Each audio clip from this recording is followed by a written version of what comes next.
Hi guys, I'm Shmi, hello and welcome back to the channel where today we're going full on a complete induction tour with the new Lotus Emira.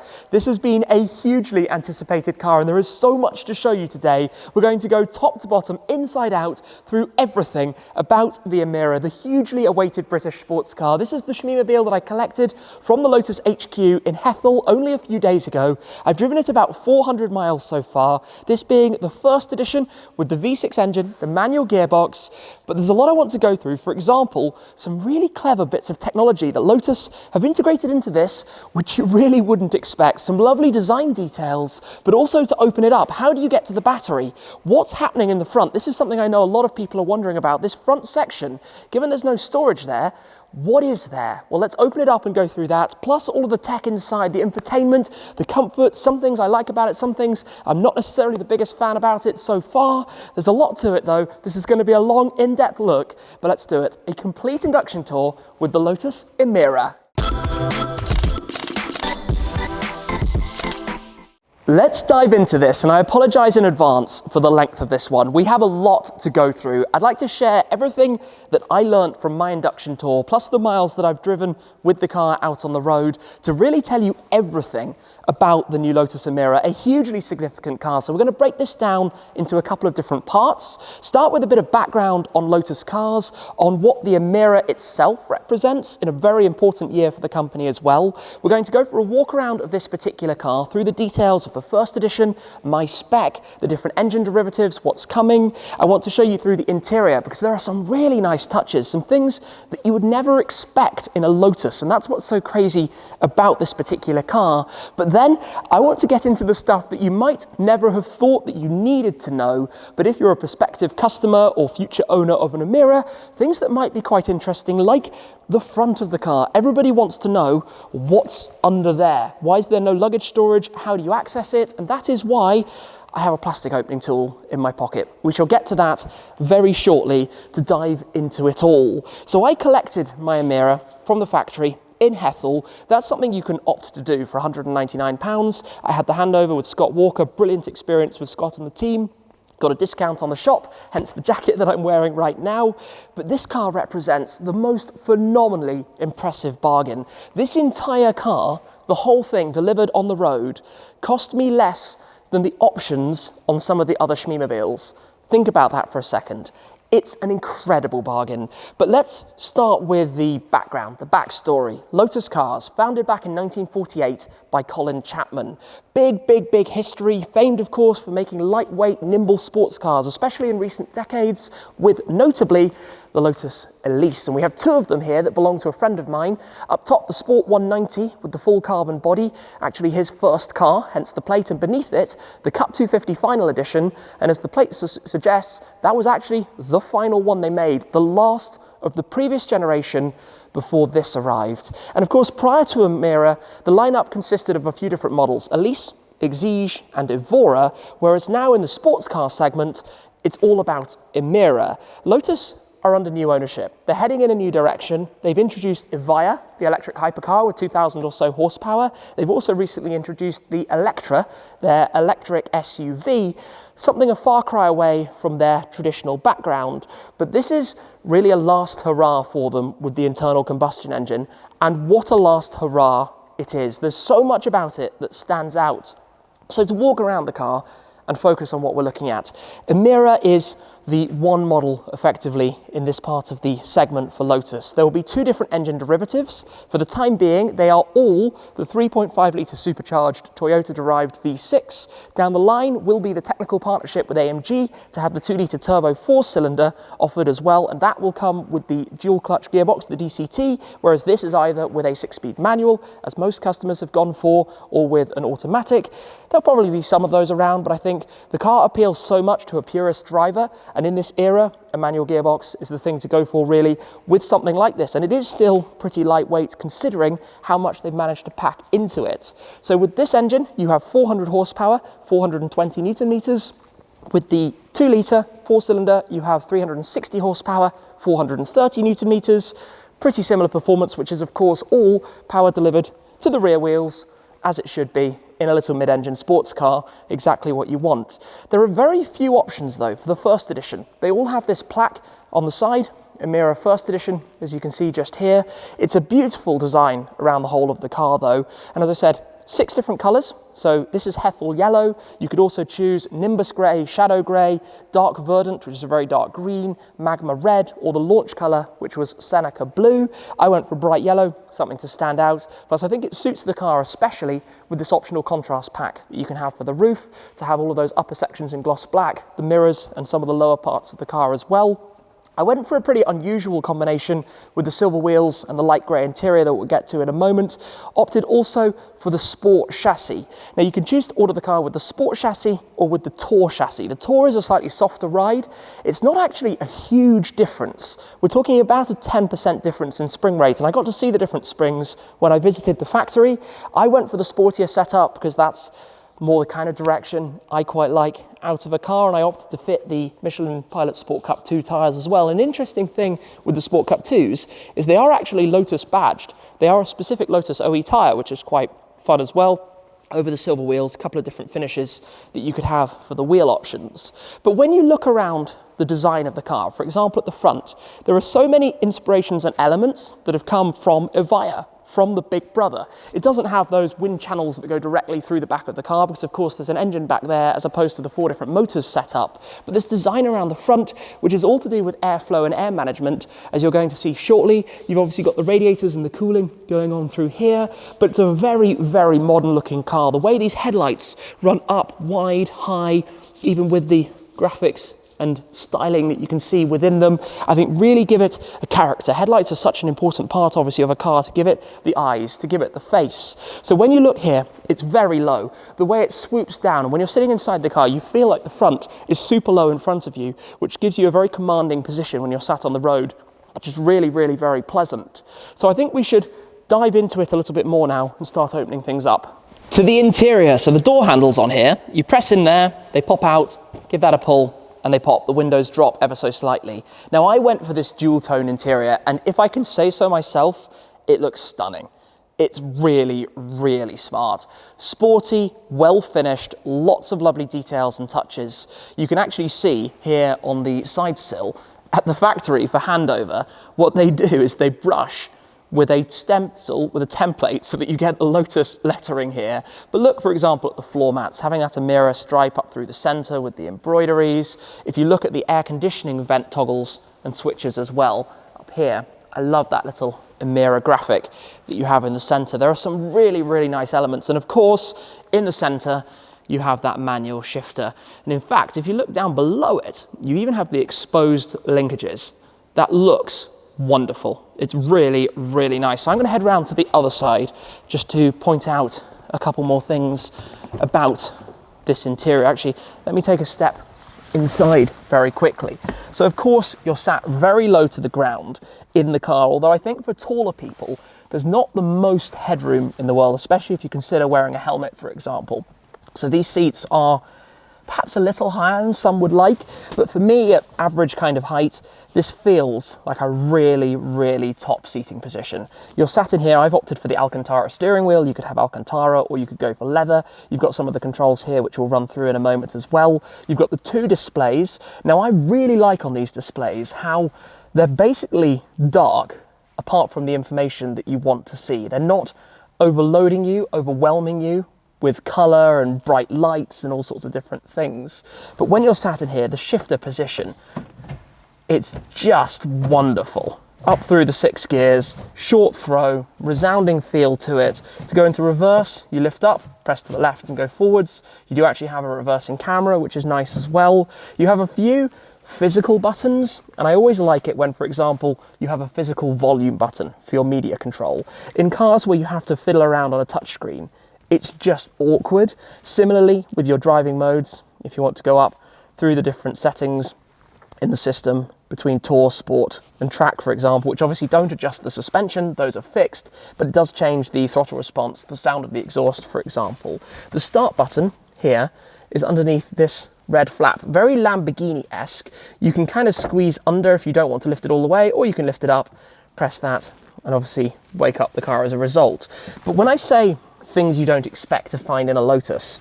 Cup holders. Cup holders just here. I have one fundamental flaw with them though. These cup holders, if you put a bottle in them, let's say you buy a bottle of water or a bottle of Coke or something, it will sit so high that you can't shift. That's kind of annoying. The back one is actually lower than the front one, and if you put, you know, a Red Bull can or something, then it sits quite flush with the top, so it's easy, and you can fit the bottles in the door pocket. But if you like having your bottled drink here, it's going to get in the way of the shifter. Small little things, small little details. But behind that, we've got a storage cubby. In here, you actually have both a USB-C port and a regular USB, as well as a decent amount of space. Now, the benefit of that is, of course, whichever charging cable you've got is going to be functional and going to work. So that is, again, a really, really welcome treat. A few things that stand out, though, that you would never expect. The first of those, which is so clever, is that there's actually a USB port up here. You can't see that from your side, but there's a USB port behind the rear view mirror to attach your dash cam, whatever it might be, for power right from there without having to have cables dangling across the dashboard. So simple, but super smart. One of my favorite little design Easter eggs is if you come in here in the center, look at this, the seating position for the Climate has a little racing driver with a helmet on it instead of a normal person. Those lovely little details that are just the icing on the cake of this. Now, I will dive into more of the infotainment and systems in a moment and what more of the controls and buttons do. But your first impression in here is one that, so long as you're not too tall, it's a more than spacious enough cabin with everything where you want it and just controls that you would never expect to find in a Lotus. It doesn't make sense if you've driven Elises and the previous generation cars. Not to mention the fact that we've actually got a decent amount of storage behind. You can fit some soft bags back here. There's a cargo net as well to hold them in place, and you get a view through towards the engine out the back also. So overall, really quite a nice place to be inside, but let's have a look in the boot. I haven't yet shown you the key for the car. Again, all new and a lovely piece. You've got the gloss black with the silver trim. You've got the Lotus graphic on the other side. You've got your 3 buttons, your lock, unlock, and to open the boot. But also have a look at the side. For the drivers, with the catch just there for putting a lanyard on it. Again, on the other side, and if you press on here, you can pop open that flap on the end, which is where you have the physical key if you need to pop that out for access to the car for some reason. From this, actually no, before we open it, to touch on the design at the back, I think again, punching well above its weight. These horizontal lines, the Lotus graphic prominently, the 3D shaping towards the tail lights that also wrap around, these openings where you can see through towards the tyres, of course, for the airflow, these gigantic exhaust tailpipes. I've not mentioned my choice of number plate. Shmi, of course, the 13 on here actually represents Type 131, which was the original code name for the Lotus Emira. 131 seemed quite suitable. If we then press and hold on here, we both get access to the luggage space, but also get to see the engine. So back here then, the Lotus V6, a development of the power plants from before, 3.5 litre supercharged V6, as I said, pretty small, lightweight engine, perhaps not the most up-to-date. I'm not achieving the highest fuel economy figures that I would expect. UK figures, roughly 25, 26 mpg so far, but let's see what it does on some longer runs. But that's positioned quite far in, of course, just in front of the rear wheels, which gives you this luggage space that you have back here. Now, this is actually deceptive because it's a lot larger than it looks. It goes underneath, so you can fit some decent sized soft bags back here, should you wish. On one side, in the back, you have your warning triangle, squeezed in. On the other side, you have your toolkit, which I'm going to need to pop out actually in a moment to start showing you through a couple of things that we have in here. So that's held in with some Velcro straps, Emira badged and branded. But before we open that, your washer fluid reservoir is here. If you need to access the dipstick, not the easiest because it's in here. You effectively pop that open. You don't want to drop this because if you drop this in there, good luck. You've probably got to go to a dealer to get it back, but your dipstick is somewhere down there. I'm sorry, you can't easily see it. You'll just have to believe me that it's tucked in down there should you need to access it. Let's hope I don't go and do exactly what I've just preached that you shouldn't do. Is that going to click into place? There we go. That feels like it's secured. Also of relevance, if you need to access the battery, that's hidden behind this little pouch. You've got these little pieces we will just open up very quickly so I can show you exactly inside here. And as I pull this forward, it's got some washers on it as well, but keep those safely to the side. And this is, of course, where we have the battery. We will install some O-rings for a CTEC smart charger so that we can ensure that if the car sits here and isn't driven for an extended period, it can live on a charger just dangling out from the boot so that we don't have any problems with that. I need to open up this though, because this has some useful things inside it, some useful tools. Maybe I'll do it right here. So, firstly, what's that?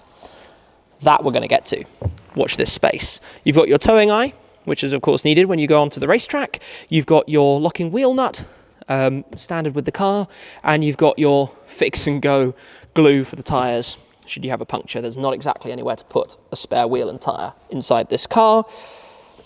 Sometimes you've got to do what you've got to do, right, if you need to be getting back on the road. But this is where I need this, and I need this, because we're going to head to the front and see how this goes.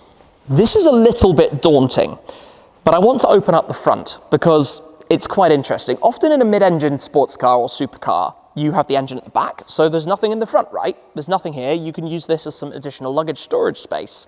Not the case in this particular car. Because you've got plentiful amounts of space back there, this is more something that only dealers should open, something that should only get opened when the car gets serviced because of what you have underneath. Now I need to make sure I do this without damaging the paint, which is not yet covered in paint protection film. It will be going to Topaz shortly, and definitely not breaking the windscreen. So let me carefully do this, because at the very front, as you can see here, there are 3 panels, one in the very center here, and then one on either side, that you effectively pry open in order to gain access. There we go, and they're held on with little clips to gain access to this front panel. Let's come around and just grab the 3rd one over here, again making sure that doesn't damage anything. You can do this just with a screwdriver of sorts, but that made life a little bit easier. Before, I apologize for how long this is probably going to take me. We go in here, and I have slightly prepared it earlier, but I need to make sure I don't damage my windscreen or anything. And if you drop the screws back in, it actually doesn't matter because you can grab them from the other side. But I'm going to try and take them all out and tuck those away in my pocket for the moment before I'm going to be able to open this up. So bear with me a moment here, do it in real time so you can see exactly what's involved in doing this as we open up the second of the 3 to access this front hatch. It's not actually too complicated. Just got to lean over the car carefully here and then figure out where the bolt is in the center with my own hands casting a shadow over the top of it to make my life that little bit extra difficult. There we go, done. Easy peasy. So, shall we reveal then? Have a look at what we have underneath here. Hinged from the front, you can see it all. Now there is actually a pull just here. There we go, that goes into there. And you can see underneath, fundamentally, a very large radiator for cooling. Obviously that air management coming up through the front, angled a la race car style, basically. But also in here, if you can see, is where you have your air filter.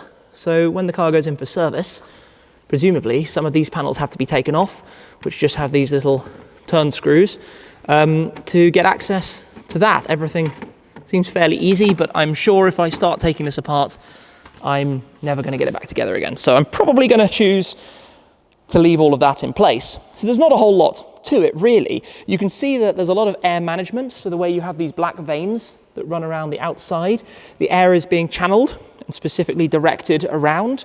Obviously, again, for the cooling and the openings that you have through all of the venting of this front panel as well.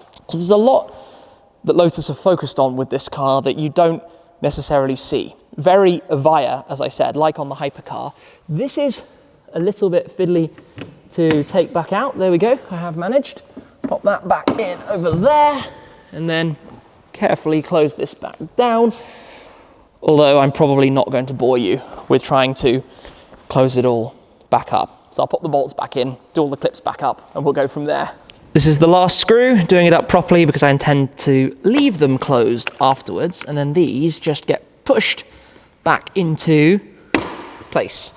Not the easiest things, but got to do what you've got to do. So I don't think many people would ever choose to open this really, but quite interesting to see exactly what does lie beneath should you ever actually do so. This one is the most awkward because you have the wiper here, and I suppose if you turned the car on and moved the wipers to the upper position, it would be a touch easier, but doing them that way doesn't help in the slightest. So we choose to leave them down on the glass. So let me go and pop these back away here. And this is, again, I just think part of what they've done really well. Everything's quite well thought out. Everything's quite well placed and positioned, even just down to having like decent straps back here to hold the storage pouch in place. It would be very easy to cut a corner there and just, you know, leave it loose in the back of the car, which would be a complete nightmare. So at the end of the day, being able to do it like this, these were just finger tight, makes it super easy for us.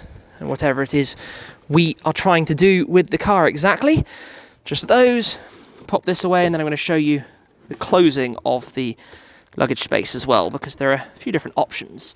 So when it comes to this, and it tells you maximum allowable mass in luggage compartment, 50 kilos, so you can only fit a small person. No, I'm joking, don't put a person back there, but if you do put a person back here, there is actually an emergency release catch just down on the inside. So if somebody needed to get out, they can pull that, which glows in the dark. So to close this, you can either do that, and it's closed, where I put the key, or if you prefer, you can drop it down and give it a press. To be honest, I prefer to drop it harder, even though it feels sometimes that you don't want to do that. You don't have to then put the pressure on it, which, I don't know, each their own. I'm sure different people have different preferences as to how to go about that. When you look over the car, the fact that it's got this super dark tinted rear window gives you a little view of the engine with the silver parts on the top without breaking those lines, because it's all about the design. You know, the same here, these little vents that you have, this trio of vents along the back. Again, the trio here, the vane in the center of this intake for guiding the airflow in different directions for different elements of the cooling. You detect these themes that reoccur throughout the car around the design. So, should we dive more into the interior?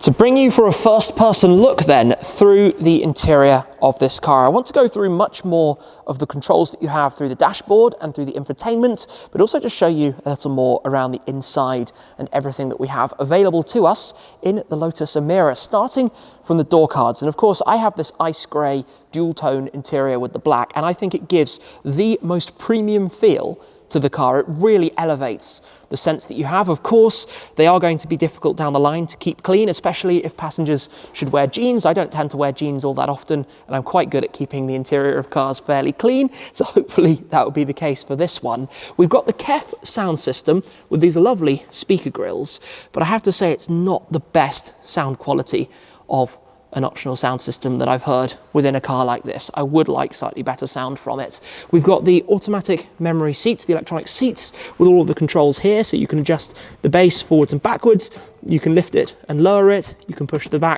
backrest forwards and back, and you've got lumbar control as well, so you can adjust a few things. Now, I find these side bolsters quite aggressive. It's a fairly narrow seat that you actually have, and over a longer journey, I already found they were digging in a little bit, but I believe they should soften up slightly further down the line. Also on the doors, as I mentioned, you've got these very large storage bins, which are very welcome. You've got these small storage bins up here, double purpose with the grab handles, but often you'd have just a hole straight through these kind of things, so those are quite useful. You've got your window controls, your mirror controls, lock and unlock, and the nice finish here for the door pull to exit the vehicle. Inside, we've got this Emira plaque as well, just here beneath where we have already lost the Lotus on the carpet on this side, but small details they did with that. Stepping in, again, this horizontal theme that you see, a very narrow widescreen display in the center, all of these Emira toggles, as I mentioned earlier, and just nice, even rotary selectors here on the climate control For example, one press of there and it will go into automatic in front of your shifter. But I want to run through all of this. So I think firstly, let's get this started. Foot on the clutch and brake. Let's press the button.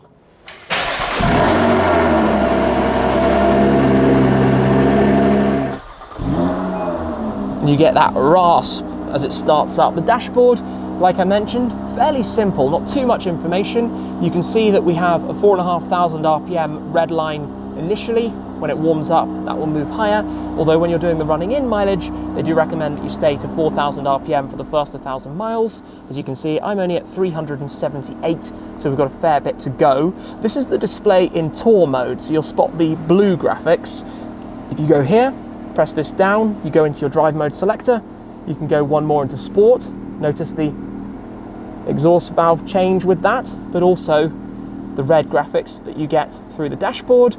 If you go up then from sport, we'll go now into track. You can see how it changes and gets even louder as the revs move up, and you get a completely different display on the dash. You've got this horizontal rev counter up top, very prominent gear selector in the middle. Then you've got your tyre data there as well, your tyre pressures, and a few more things available to you, as well as it also letting us know that ESC is now in track mode, as opposed to when you're back into, let's say, sport, you have the independent control. Press and hold this for 2 seconds. I would like a physical traction button as opposed to just having to do it through the screen, but that is the only way inside here. Then we can go back into sport. It's fun to hear the changes. Sport opening the exhaust valves, track raising the RPMs, as you can see, lowering the stability, and a few of the other things that change along with it. Steering remains consistent. Sounds nice. Steering remains consistent. Suspension obviously remains consistent as well. And things like having a physical hotkey. Now, I normally have my Android Auto opening instantly. It has wireless Android Auto and Apple CarPlay, which is wonderful.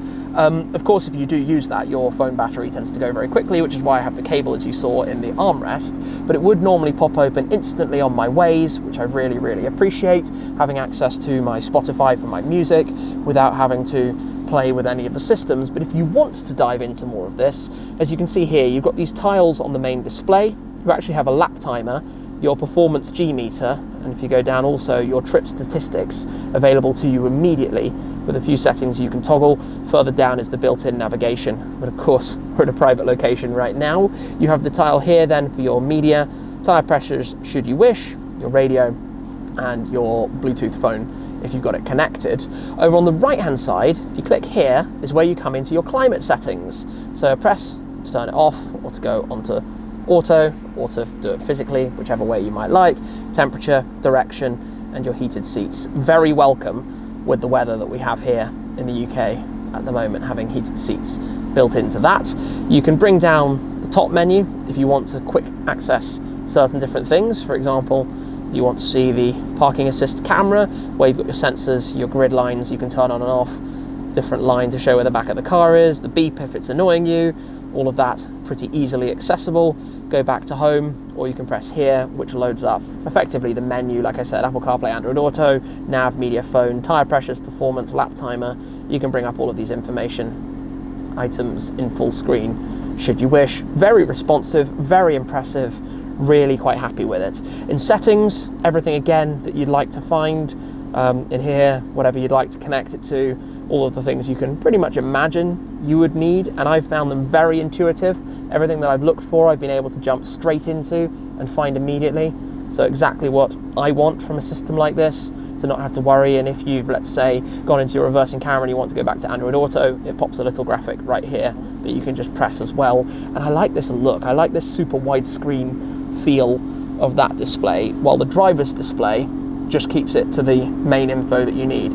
Like I say, you can pop it back down through these different driving modes. And you can see also that the red line has moved up slightly, even just while we've had it idling. I am going to turn this off, although just quickly before I do, you can spot the illumination around there, also around here. This LED lighting just giving, again, that premium feel to the inside of the cabin. Now, on the dashboard, you can control further items through this, which is both a D-pad that you can press, or also a touch panel.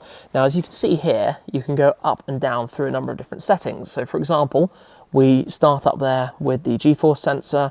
You've got the lap timer, service information.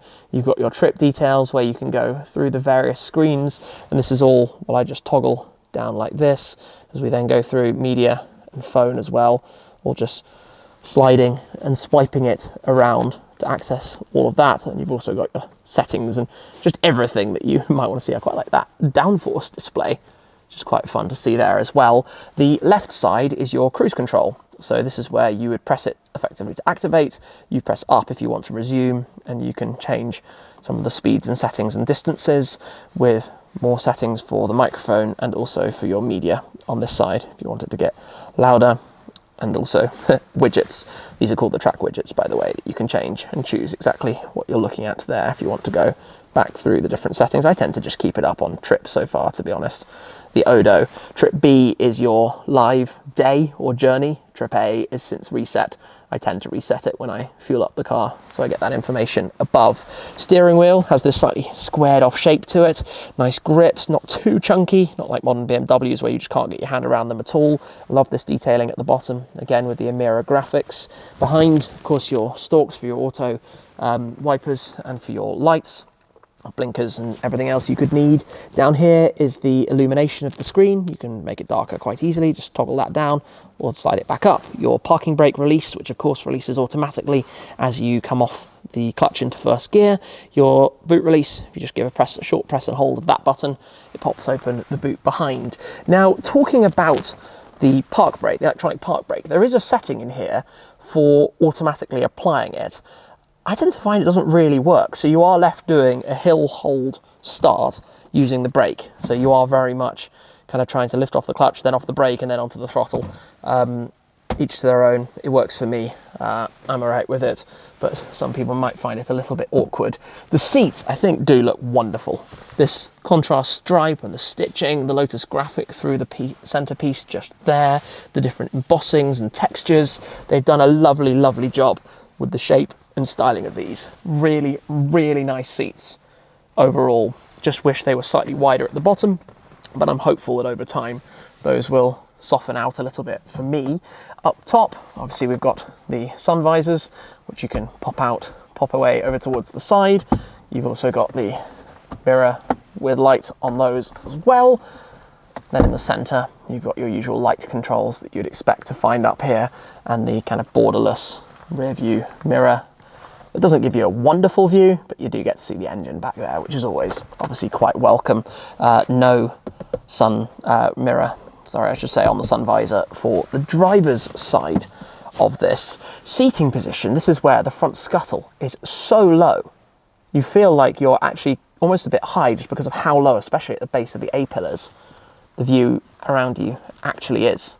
I like it when it wakes up and you get that Emira graphic, and the way they have just made some really nice animations out of it. As I mentioned before, this is where you have that USB port up there, which is really clever. And there's a further USB port, which is quite hard to see, down in here, just in front of the exposed linkage of the shifter, in front of that mesh that you have with another little storage cubby. So you've got a storage cubby here with a rubber grip mat, so you can fit your phone in there. It actually goes quite far through. You've got that little section down here. You've got good storage in the armrests and the doors. You've also got that storage cubby obviously in the central tunnel. You've got the glove box. Press the button here, which comes with your leather bound, nice contrast stitched guidebooks, owner's manual, all of the info and things that you could possibly want from the car, all very well presented, nicely explained, a decent amount of storage. It's actually like they went in the opposite direction when it comes to practicality and storage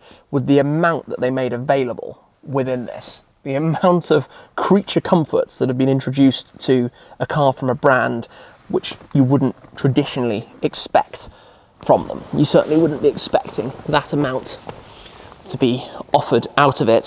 So I love this ice grey interior combo with the silver wheels. I know for a lot of people, a yellow car, especially with the sport pack, would be better with a black interior, maybe with black wheels, but this is a little bit more me. I like things that are slightly different and unusual. I should mention that the airflow means that you get a lot of dirt coming up through the doorways, which obviously need to be washed which can't be accessed from the outside. Similarly, around the luggage compartment, there's no physical button back here, by the way. To open this, it's either from the key or from the inside, but you tend to find when you open this, because of the opening here, this will collect water in the rear ducktail. You'll lift it up and it will dump all that water here, with some of it coming inside. So this gets very wet and very filled with water and doesn't drain particularly well. There's actually still water in here from when it was washed. So clearly that longer term is something to be aware of, that it will not necessarily drain out everything from inside the back there. But hey, it's a small thing about it, I suppose. Just the first person look around. I opted for the gloss black brake calipers. Again, a few different options available. Thought about maybe being controversial and doing them in red. I think this is such a cool looking car. Obviously the plate at the front is a legal requirement here. There's a bracket that holds it on down towards the very bottom. I don't think it's too intrusive, just something that you just have to put up with and accept on these kind of things. Slightly spoils the view, but hey, it is what it is. And again, these vanes guide the airflow around the car with the new style Lotus badge. That's a new look logo. They've taken away some of the texturing and style of it from before. It's a very large logo as well for the size of the car, but this is all about the new Lotus branding, about the new direction they're heading, and about what this car really is as part of that, the start of the new Lotus. Last couple of things about the Emira, but in particular to touch on the driving side of it, and two things I would like to point out. And the first of those is that the car I drove prior to taking delivery of mine from the factory was a left-hand drive example. Of course, here in the UK, we drive on the left, so it's normal for a customer car to be right-hand drive. I have a mixture of them in the garage, so I'm fairly familiar with left-hand drive cars.